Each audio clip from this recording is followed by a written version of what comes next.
Good morning, world. It is another episode of Mad Mondays, but this time you'll see that I'm out for a walk, just going for a walk around my block. But for those of you who don't know, this is a series that I started as a way to break down to you guys who I am, why I do what I do, and what I do it for, by answering some questions that can help get that information out. So yeah, that's what I'm going to do today. And today's questions are all about my navigation of the music industry, and just talking about my experiences within the industry and what I've learned over time. And the first question that we've got is actually, what insights have you gained from your experiences in the music industry? And that's a good question. I think that one of the most important ones as of recent, which I've kind of had a hot and cold relationship with, is just the way that social media has become an integral part of, building a career, a sustainable career as a music artist. Once upon a time, it didn't used to be that way. It used to be you just create great music, people resonate with it, and you kind of blow up. And that was just the way that the world worked at one point or another. But nowadays, it's more like you kind of need to have a presence online in order to make it in this industry, which is kind of a two-edged sword, a double-edged sword. It's not necessarily a bad thing, but like I said, I've had a hot and cold relationship with that idea. The reason being was because in the beginning I was very resistant and had the thought process that it's just not something that I wanted to be forced to navigate. But over time I've kind of learned to accept and embrace the idea that we have these platforms available to us at arm's length that allows us to get in front of people, and you wouldn't be able to tell it based on today how I kind of have content going on all platforms right now, but once upon a time I didn't even like using Instagram. Facebook when I was a teenager was like the main platform, and even then, I kind of just used Facebook as a way to vent and write long paragraphs and give reviews on the next MCU movie and things like that. So that was kind of the extent of using social media for me at one point in time. But then, when I finished high school, that's when I started to get a little bit more into Instagram. And even then it was just like a personal thing where I wanted to post photos of, myself, my family, me and my girl. And that's what I would use it for. And it wasn't really until 2018 when, I had my first live performance that, people started to really tell me and emphasize to me that Instagram was going to be a massive tool for me to promote myself and promote my skills, promote my music. And so I started to shift towards that way. And then I still remember the emergence of TikTok, or the re-emergence, I should say, because at one point it was going by Musically, and it was kind of used for an entirely different thing to what it's used for now. When that started to pop off again, that's when I started to, freak out a little bit, because I felt like I was already getting aged out. So this Instagram, me thinking of it as like a new platform, was like, you know, man, I'm already getting old. There's this new thing that I don't quite understand coming out, and how am I going to adapt to this? But, you know, fortunately, over time, kind of adapted to it, and now I get to make use of TikTok, YouTube Shorts, Instagram Reels, and all that, and those are kind of my primary ways of engaging with my community, right? So with that being said, going back to the original question, what are the insights that I have on the industry?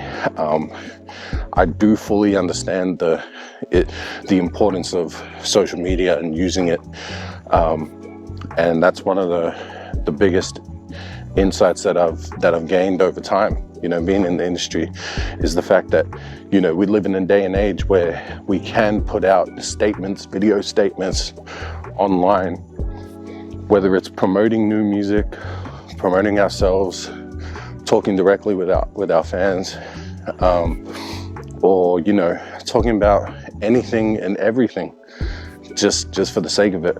It's something that we can do in this day and age.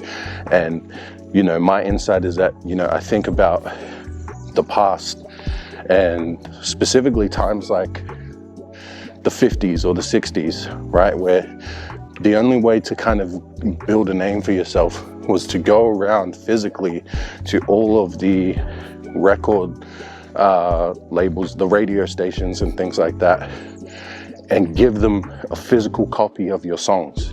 You couldn't just copy digitally and give them a digital copy of your masters and let them play it. You had to get physical copies made and give them out to them, or perform it live. And I think about how time consuming and potentially difficult that might have been at the time.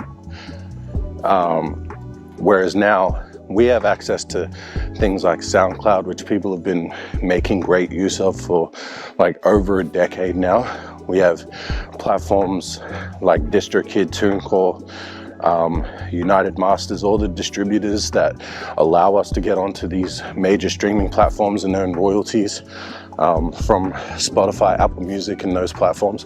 That's things that did not exist for a period of time. And I think about how easy it is to do that stuff and actually call yourself an artist or a recording artist with official releases out there in the world. And then the fact that we also have social media as well to help us to promote ourselves for free most of the time. And you can build an organic following like that.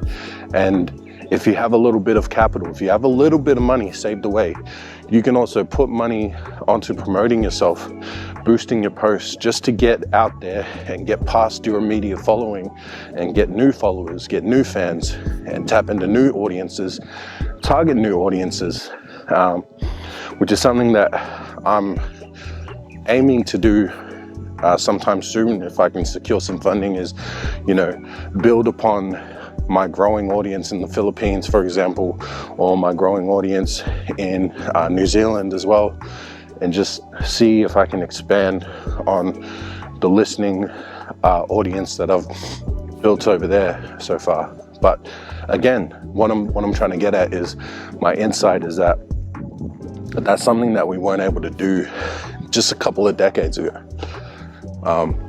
But it's more than possible now. And I think that's really cool.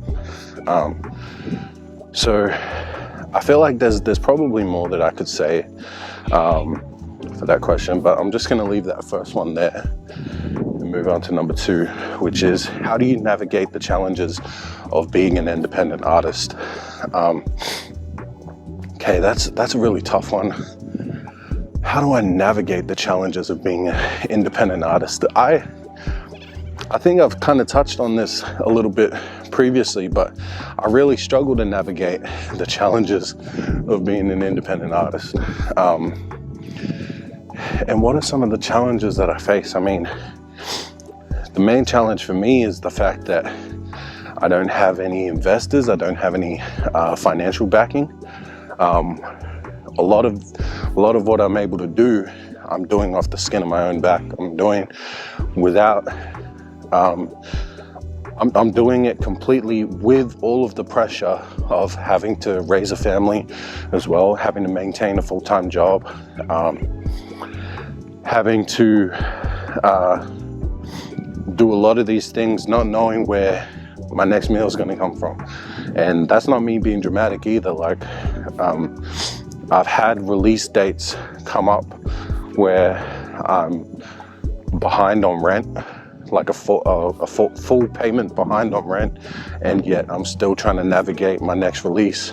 And then the song drops and I'm still trying to figure out how I'm going to pay that rent, clear those arrears and things like that. Yeah, just certain things like that, and it's hard not to get into that trap of thinking about what if, or making comparisons of myself to other people, and just thinking, man, if only I had this, or if only I had that, then, you know, maybe things would be a lot better. But then there's also I think how I navigate that is by flipping the perspective there and thinking about the positives. Like, now, you know what, I am able to do this, and something like this for a lot of people is beyond their capacity, and it should be beyond my capacity, and yet I'm still able to find a way and manage to get a release out despite everything that I've got going against me. So there is a level of delusion, there's a level of optimism that you have to have in order to survive this sort of thing, and I think I've kind of got that right, that perfect blend, that perfect mix of delusion and optimism, and just belief in myself that I'm going to maintain and be able to get through it. And I think I kind of touched on it in my last episode too, about the mental struggles that I face as someone who has depression and anxiety, and just trying to navigate that as well. But yeah, when it comes to this music stuff, if you can't rely on anything else, you have to rely on the love that you have for the craft and the passion that you have for creating. You know, I rolled out of bed this morning with the sole idea that I was going to go for a walk, and I was going to bring this camera with me, and I was going to get some content while I try and, you know, get into shape for myself as well. But I wouldn't have done that if I didn't have a passion for creating content and, you know, trying to share some of my insights with you guys and building a community around it. That's what I'm passionate about, and that's what, you know, fuels me to keep going, despite the fact that, you know, the numbers typically aren't really there, but I still try, because I know what I believe in. I know what I'm aspiring to. I know what my long-term vision is, and again, that's why I keep going. So yeah, another long-winded answer right there, but regardless, we move. Number 3, what strategies have you found effective for promoting your music? That's a great question. I think first and foremost, just to be completely honest, the number one strategy for me in particular, might not be the same for everybody, but the number one strategy for me is just live shows. I think for me, there's nothing better than getting in front of a crowd of, you know, people who've never met me before, that don't know me, and sharing my story through my music, which fortunately I have a lot of music that allows me to share my story. Most of my songs are autobiographical, so, you know, it's telling people exactly who I am and what they're getting at face value. So anytime that I've had the chance or have the chance to get in front of people and rap for them, I typically end up getting off stage and having people come up to me and being like, man, that really resonated with me, or man, I really like that. Is this song out? And nothing has been better for me or given me more exposure than doing that in particular. I will say that the results have begun to vary as I've gotten older, as I've gotten a little bit unhealthier and unfit. But that just all chalks down to the quality of performance. And I know the quality of my performance has been lacking recently. There's a lot to be improved in terms of breath control and things like that. But that's a whole other segment we can get into later. The point that I'm trying to make is that's probably my most effective marketing strategy at the top of the list. Now, number 2 would definitely have to be in the lines of what I was talking about earlier, and the fact that we have social media at our disposal to get in front of our people and directly communicate with them what we're getting into. And what I mean by that is, you know, some of my most effective videos have been where just the fact that we get to post videos and post images and share the creative process with our audience. And a lot of my most effective means of promoting my music have been in the form of reels and TikToks, typically where I'm just rapping to the camera. Like, I'll set up my microphone in my garage, I'll lip sync, and I've had videos go crazy viral, and yeah, just pick up a lot of steam to the point where it converts directly into streams. So that's something that I try and do, is just keep my content music based. And I'd probably, I'll split this. I was gonna say it's partly the same. It's still number 2, but number 3 would be the consistency at which I post. Constantly having an online presence on these platforms and just being consistent in posting every day, whether that's once a day or, 2 to 3 times a day, is it's a game changer. Because you think about it, if you're constantly in someone's face, if you're constantly, doing your due diligence and promoting whatever it is that you're doing or building, then of course people are going to start to notice and pay attention. If you don't give them a choice, if you flood the market, they're either going to leave or they're going to go, wow, this guy's really out here grinding. I'm going to follow them and I'm going to, try and pay attention to what it is that they're doing. So that's something that's really changed the game for me and changed the landscape for me. And the way that I'm able to do that is by investing in certain tools like Planoly, which is a content scheduling app where you can sign into all of your different social media platforms, schedule a post for certain content in advance, so that you can plan out like an entire month or an entire calendar year worth of content to post automatically to all of your major platforms. And for me, that's my TikTok, my YouTube Shorts, and my Instagram. And I try and have at least one thing to post every single day. And that's really changed the game in terms of my trajectory and how I'm able to engage with audiences and stuff. Man, I'm just getting swatted with flies right now. But yeah, that's probably the other strategy for me.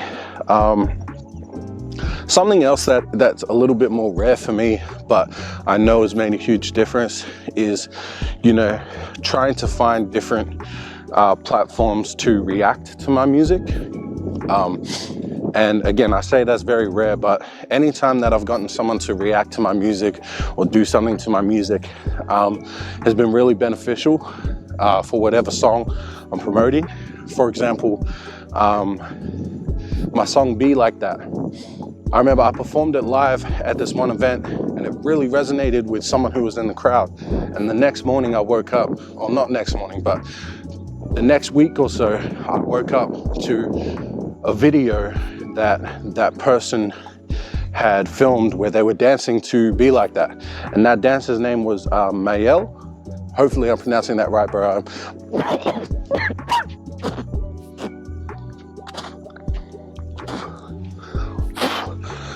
Guys, I just had a fly. I just had a fly into my mouth. Hold on. Oh, disgusting. Bro, that is on my top 10 of the most disgusting things that's ever happened to me. I can't believe that just happened. Fuck, I want to throw up. That was terrible. I forget what we were up to, but okay, yes. So there's a dancer named Mael. I hope that I'm pronouncing that right. But Mael filmed a whole dance choreography video to that song, uploaded it to YouTube, and that did a lot for that song in particular. Another example is I had a reaction video from Diamond Reacts for a cover song that I did with Day Hunted. That really blew up that video as well. And we had the biggest one to date was a reaction video from Timbaland on Timbo's IDO, where he went live on TikTok, reacted to my song Trying to Be Grown, and the way that kind of reinvigorated my following list, it was just unparalleled for me. I'd never had that kind of response from my following list, and I mean people that were already following me. So that was really great. That was really cool. Yeah, so basically at the time, I submitted my song Trying to Be Grown to Timbaland's IDO. He listened to it live on TikTok. Everyone in the comments was saying that I sound like an AI J. Cole or J. Cole from Temu. That was hilarious. Timbaland told me that I sound like Cole, told me that I was really spitting. I clipped that, I put it on my Instagram and TikTok, I put it on all my platforms, and it went viral and blew up, for me at least, you know, on the smaller scale of going viral. But I had people like texting me, DMing me, reaching out, saying, congratulations, man, I can't believe it. This couldn't have happened to a better person. And, you know, I'm paraphrasing, like this is actually, you know, what other people were saying. It's not just things that I'm making up, but that was a big moment for a period of time. So I definitely say that that's another strategy that 100% helps. And if you do have an opportunity and the means to do it, definitely look into that for yourselves if you're an artist yourself. So yeah, that's another thing that happened. And I'm gonna leave it at that, but I definitely feel like there's some other strategies, and if I come up with them, I'll let you know. And if you guys have some strategies yourself, make sure you leave a comment and tell the rest of us, because, you know, knowledge is key. So yeah, number 4 is, how do you stay informed about industry trends and changes?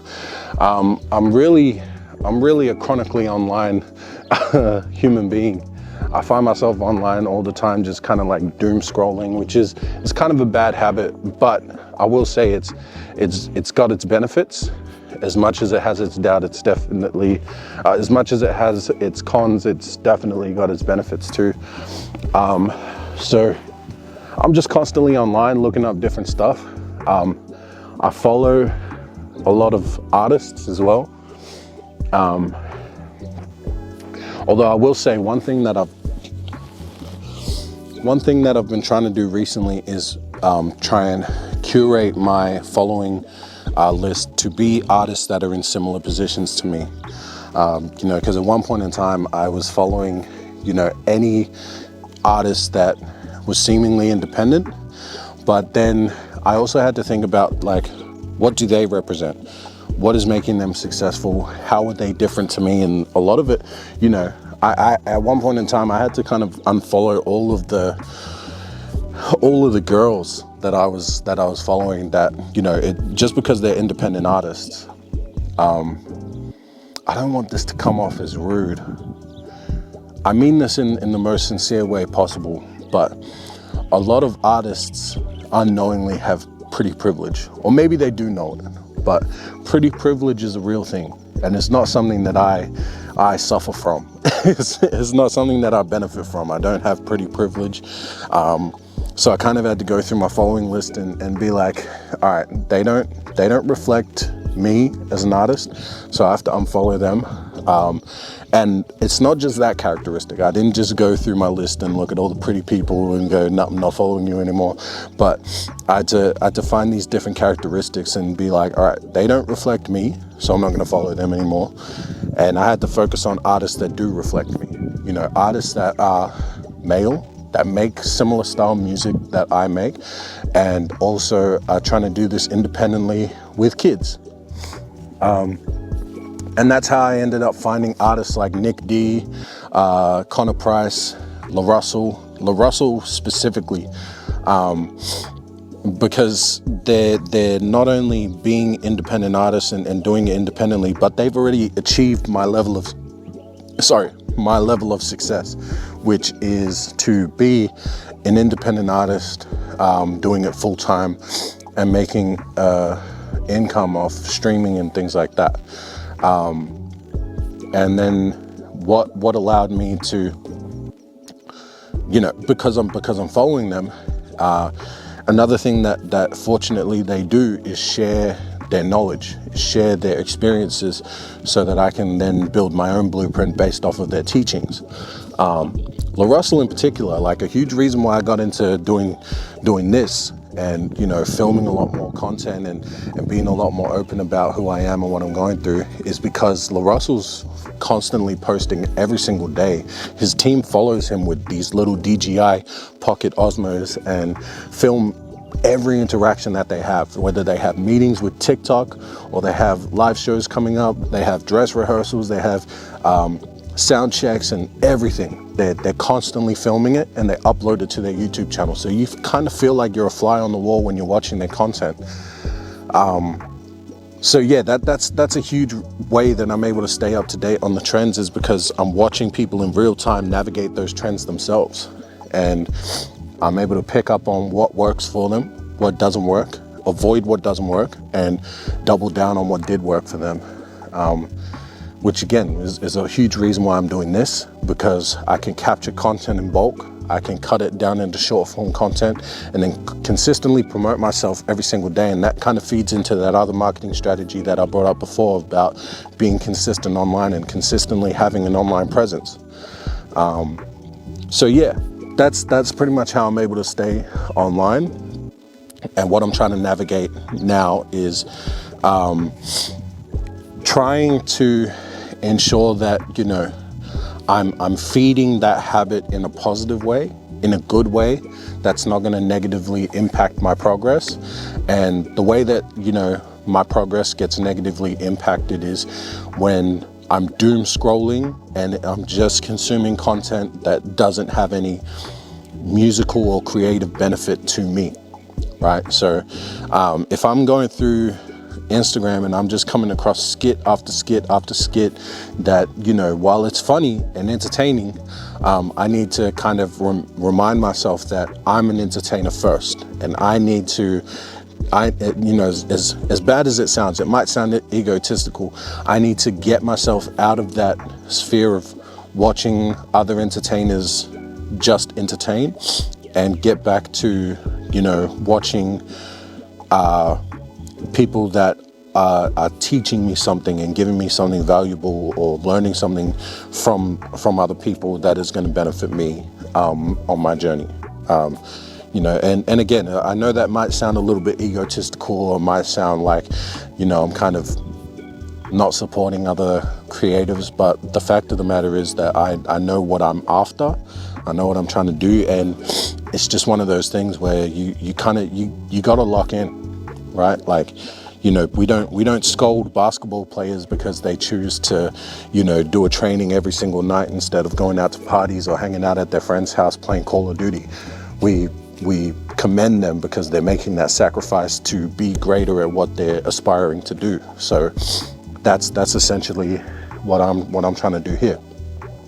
So yeah, that's my answer to question number 4. Question number 5. What role does networking play in your career? Whew, that's a great question. So networking, networking is the sole reason why I'm here. Networking has played a massive role in my career, in what I do. So if it wasn't for networking, I probably wouldn't have even got my first ever show. So for those of you who don't know my journey, don't know my story, my first live event that I ever performed at was for a talent show called the Push Start competition, which was a talent competition in Sunshine. And basically everyone and anyone could sign up to it, and we competed for a prize of like $500. And there were 3 judges. Motley, I think Akimero was a judge as well, I want to say, or maybe it was Geskeva, one of the 2. And you probably know them as Sky Music now. I think at the time they were going by Nicholas. But yeah, so there were judges of this competition, and I was successful in winning it. I went on to the next, the semi-finals and then the grand final. But how I got there was a result of networking. So I was, so back in 2018, 2017, I got a DM on Facebook. I got a message on Facebook from my friend Jade, who just sent me a post from this page called Stir It Up. And Stir It Up turned out to be a community program at the Julia Gillard Library in Tanit. And she didn't have any context in it. She just sent it to me because she knew that I was on this music journey. And you know, I give a lot of love and credit to Jade at that point in time, because you know, at that point in time we weren't really talking as much, but she still sent it to me anyway, just knowing that that's what I needed. And she was great like that.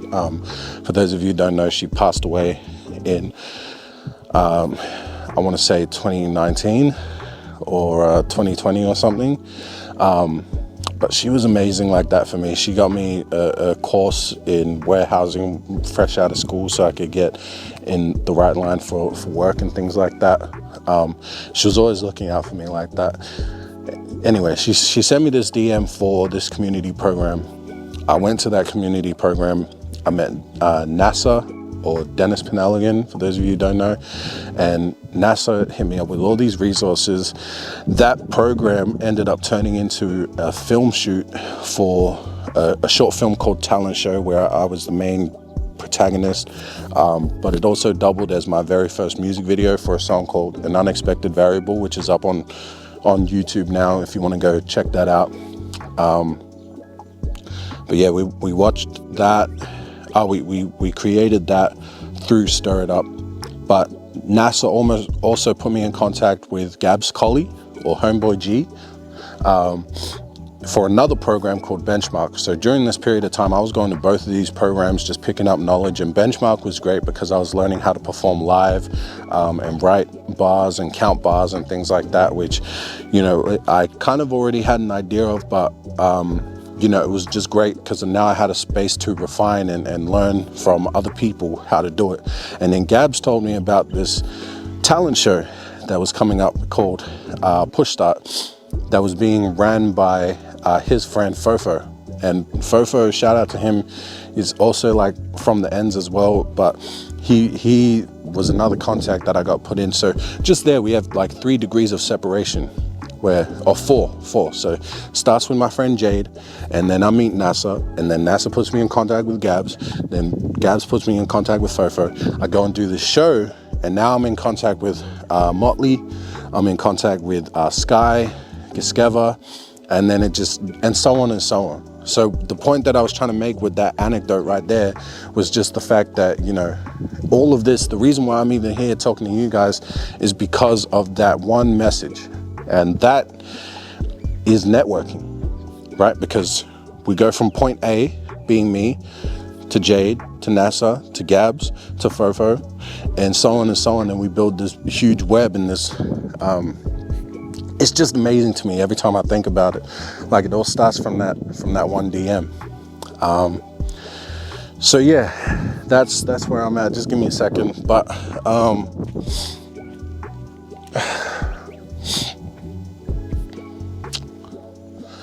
yeah, so you wanna know what role networking plays in my career, and it's a huge role, because of the fact that I wouldn't be where I'm at or have the connections that I have now if not for that one message on Facebook. And I have to give a lot of credit to Jade, who, you know, if it wasn't for her seeing and recognizing that opportunity on that page, and then having the foresight to send it to me, then I probably wouldn't have ended up winning that competition and getting that award. And, you know, I probably wouldn't be making music to this day. There's a lot of different ways that my web of life could have weaved. But fortunately, we're here where we are. Anyway, question number 6. How do you handle criticism and feedback from the industry? Do I handle it? Honestly, there's a couple of different ways that I handle criticism, and it's not always good. For the most part, I feel like I don't really get criticism. I don't really get much feedback, and that's something that I wish I had more of. Specifically, I wish I had more negative feedback, because that's something that I'm very interested in and curious about, because I watch a lot of content creators. I watch a lot of artists who do receive a lot of backlash and do receive a lot of, you know, negative feedback and comments and just people being mean online, and I watch how they handle it. And it's so interesting to me, because it's like a whole other thing. And, you know, another side of me that people don't really know is that I'm a huge wrestling fan. I'm very interested in the whole dynamic of, like, how wrestlers navigate the industry, because one thing that people don't realize at face value is just the fact that, like, in wrestling, it's very simple storytelling, and I'm a storyteller. In WWE, there's a bad guy and there's a good guy, a heel and a baby face, right? And the heel is typically the most interesting character out of the two. You know, you'll have a feud where these two are going head to head. You'll have a John Cena versus a Randy Orton. But the reason why the heel is so popular and so interesting, more interesting than the babyface, is because, you know, John Cena is always going to do the right thing. He's always going to be against all odds, and he's going to beat the odds, and he's going to overcome adversity to win. But the bad guy, his job is to make the audience hate him as much as possible to prop up the good guy. So Randy Orton has to go out there and do the most diabolical things possible to make John Cena look better and more virtuous. Because if you just have a good guy out there being a good guy, you're just going to get bored. Oh, that sucks. I don't want to see it.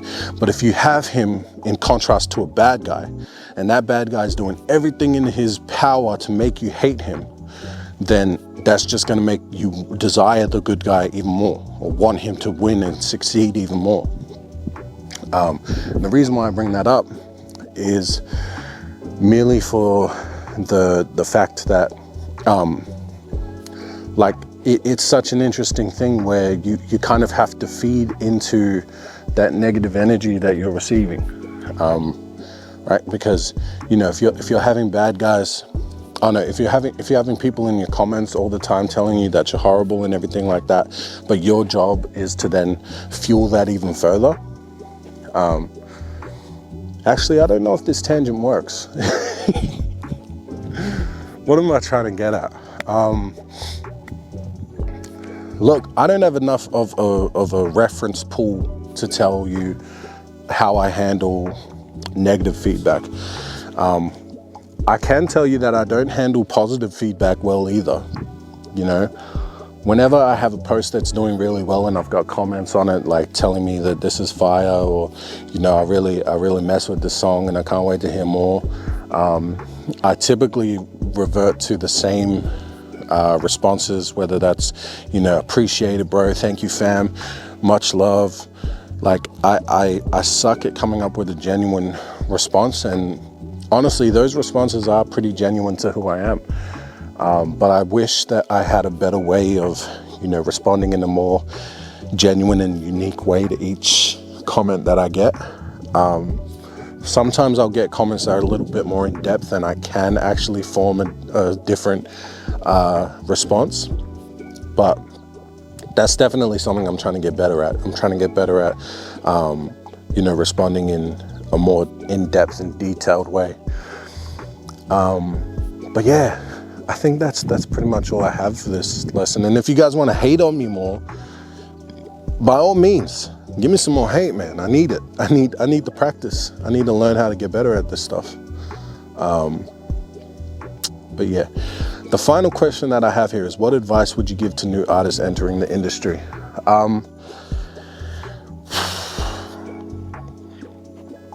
What advice? I've given a lot of advice so far, I think. Be yourself. Try and find a way early to navigate this industry in a way that's authentic to you and allows you to be the most authentic version of yourself. And always put your love of the craft first, because the minute that you start to put anything else before the love of the craft or the passion that you have for this creative venture is the minute that you're going to lose interest, and you're going to fall out of love with the process. So you gotta remember how much you love what you do, whether that's writing songs or, you know, performing or things like that. You gotta remember that at all times in order to keep a level head and keep a perspective that's gonna allow you to do all the other boring shit. You know, no one wakes up and decides that they want to be an artist because they love invoicing, or wakes up knowing that they want to perform and hop on stage so that they can deal with conversations and emails and shit like that. No one wants to do that stuff, but it's during those times that you remember what you're doing it for, that's going to be able to get you through it. So that's lesson number one. And number two is, don't feel like because you're an artist now that you need to stop being a fan first. The reason why I'm able to adapt to the changing times and sort of stay up to date with the trends, and going back to that question that I answered before about how I'm able to stay on top of what's happening online and adapting to it, is because I'm a fan.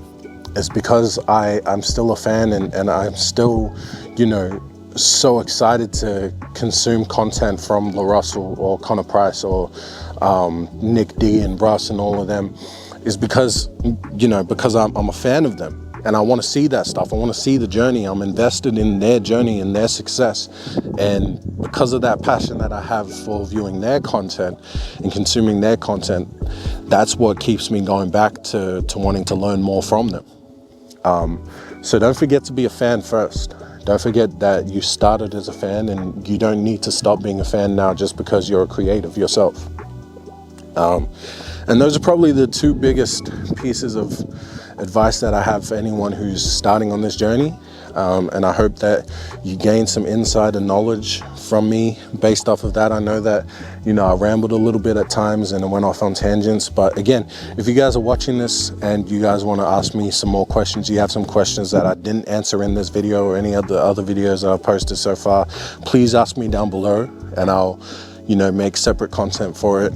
Might even answer it directly on Instagram or something.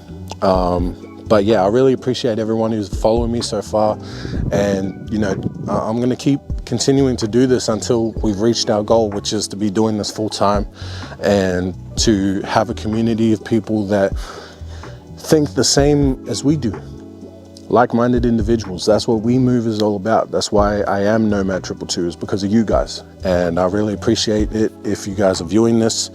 And please leave a like, comment, subscribe, all of that good stuff. Thank you for watching me get a fly in my mouth. That was amazing. I'm glad that you guys got to hear me spit on the ground like that. I hope that, you know, that has some ASMR value. But yeah, I really appreciate it. Much love to you all. And remember, together we move.